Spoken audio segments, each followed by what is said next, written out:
নরসিংদীর বৃহত্তম উপজেলা রায়পুরার বিস্তীর্ণ চরাঞ্চলে নিষিদ্ধ আওয়ামী লীগের নেতাকর্মীদের অস্ত্রের প্রশিক্ষণ দেওয়ার অভিযোগ পাওয়া গেছে। এলাকার শ্রীনগর ইউনিয়নের সায়দাবাদ স্কুল মাঠে যুবলীগ ও ছাত্রলীগের নেতাকর্মী সহ ফ্যাসিবাদী আওয়ামী লীগের লোকজনকে দেয়া হচ্ছে এ প্রশিক্ষণ। রাতের অন্ধকারে অস্ত্র প্রশিক্ষণ দেওয়ার ঘটনায় এলাকাবাসীর মধ্যে আতঙ্ক বিরাজ করছে। অভিযোগ রয়েছে, সায়দাবাদ স্কুলে আওয়ামী সন্ত্রাসীদের প্রশিক্ষণ দিচ্ছেন বাংলাদেশ সেনাবাহিনীর অবসরপ্রাপ্ত সার্জেন্ট জসিমউদ্দিন ও নজরুল ইসলাম। সূত্র জানায়, সপ্তাহের প্রায় প্রতি রাতেই চলে এ প্রশিক্ষণ। বিশেষ করে রাত যখন গভীর হয় তখনই সরব হয় নিষিদ্ধ ঘোষিত দলটির নেতাকর্মীরা।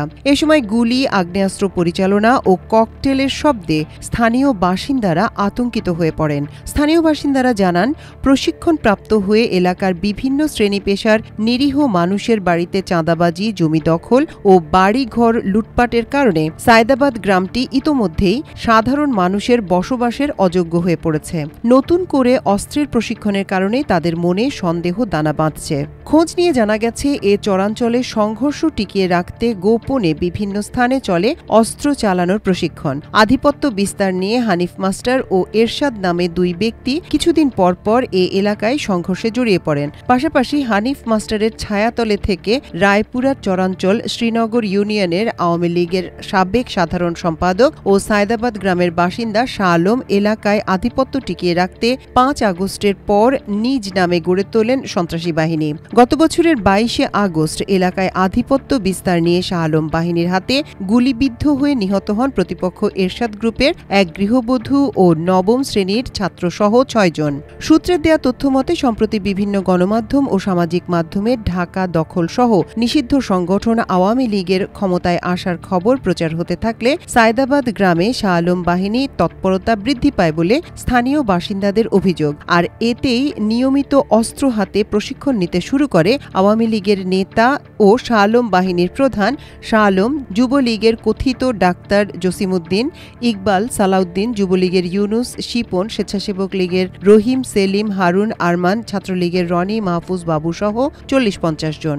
এসব ব্যক্তি প্রশিক্ষণ নিয়ে নাশকতা চালাতে পারে বলে মনে করছেন স্থানীয়রা। স্থানীয়দের দাবি, গত বছর নরসিংদী কারাগার ভেঙে আসামি পলাতক ও অস্ত্র লুটের সঙ্গে জড়িত কিছু আসামিও এ এলাকায় থাকতে পারে। তাদের মাধ্যমে কারাগার থেকে লুট হওয়া অস্ত্র এ এলাকায় রয়েছে বলে ধারণা করা হচ্ছে। ফলে সাধারণ মানুষ চরম নিরাপত্তাহীনতায় ভুগছে। এই অবস্থায় তাদের বিরুদ্ধে আইনগত ব্যবস্থা না নিলে এলাকায় ব্যাপক প্রাণহানি সহ নিরীহ মানুষের জানমালের ক্ষতি হতে পারে বলে মনে করছেন তারা। এজন্য যৌথ বাহিনীর হস্তক্ষেপ কামনা করছেন এলাকাবাসী। এ বিষয়ে রায়পুরা থানার ওসি মোহাম্মদ আদিল মাহমুদ জানান, এ বিষয়ে তিনি কিছুই জানেন না। কয়েকজনের হাতে অস্ত্রের ছবির বিষয়ে তিনি বলেন, চর এলাকার সব জায়গায় অস্ত্র রয়েছে। সায়দাবাদ, শ্রীনগর, বাঁশগাড়ি, চাঁদপুর সহ কোন জায়গায় অস্ত্র নেই বলেন। আবার কিছু জব্দও হচ্ছে। রায়পুরা সার্কেলের সিনিয়র সহকারী পুলিশ সুপার বায়োজিৎ বিন মনসুর জানান, ওই এলাকায় বিবদমান দুটি গ্রুপ রয়েছে, যারা কিছুদিন পরপরই আধিপত্য বিস্তার নিয়ে সংঘর্ষে জড়িয়ে পড়ে। তারা গোপনে অনেক কিছুই করতে পারে নিজেদের আধিপত্য বিস্তার করার জন্য।